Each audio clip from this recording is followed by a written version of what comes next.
Hello, നമ്മളെ റോമിക്കുട്ടനുണ്ടല്ലോ, ഞായറാഴ്ച ഞങ്ങൾ ഗ്രൂമിങ്ങിന് കൊണ്ടുപോയിട്ട് അവൻ്റെ ഹെയർ മൊത്തമായിട്ട് ഞങ്ങൾ ട്രിം ചെയ്തിട്ടുണ്ടായിരുന്നേ. സീറോ ട്രിമ്മോ ചെയ്ത് എന്നുവെച്ചാൽ അവൻ്റെ മുടി മൊത്തം ജടയായി കിടക്കുന്നത് കാരണം അത് ചെയ്ത് വന്നതിന് ശേഷം അവൻ്റെ ഒരു അവസ്ഥയാണിപ്പോൾ ഇത്. ഇങ്ങനെ അവൻ എന്താ പറയുക, ഒരു പേടിച്ച പോലെ ഇങ്ങനെ ചുരുണ്ട് ഇങ്ങനെ കോടിപ്പോയ ആളെ പോലെയാണ് നടക്കുന്നത്. തീരെ ഓടുന്നൊന്നുമില്ല. ഇതിപ്പോൾ ഞങ്ങൾ വീഡിയോ എടുക്കാൻ വേണ്ടിയിട്ട് അവനെ ഞങ്ങൾ നിലത്ത് വെച്ചതാണ്. അവൻ്റെ ബെഡിൽ തന്നെ ചുരുണ്ട് മൂടി കിടക്കുക തന്നെ. മൂത്രമൊഴിക്കാൻ പോകുന്നില്ല, കളിക്കുന്നില്ല, ഒന്നുമില്ല. അങ്ങനെ ചുരുണ്ട് കിടക്കുക തന്നെ. ഒരു കളിയൊന്നുമില്ല. അപ്പോൾ ഇതിനെപ്പറ്റി ആർക്കെങ്കിലും എന്തെങ്കിലും അറിയെങ്കിൽ ഒന്ന് മറുപടി റിപ്ലൈ തരണേ. ഇങ്ങനെ ഉണ്ടാവുമോ? അപ്പോൾ ഞങ്ങളത് ഓരോ വിളിച്ച് ചോദിച്ചിരുന്നു. അപ്പോൾ അവർ പറഞ്ഞത് ഫസ്റ്റ് ടൈം ഇങ്ങനെ ചെയ്യുമ്പോൾ ഇങ്ങനെ ഉണ്ടാവും.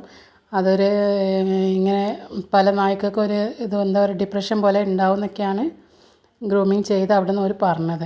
അപ്പോൾ ഇങ്ങനെയാണ് അവൻ്റെ കിടത്തം. ഫുൾ ടൈം കിടത്തം തന്നെയാണ്. അറിയുന്നവരൊന്ന് പറയണേ.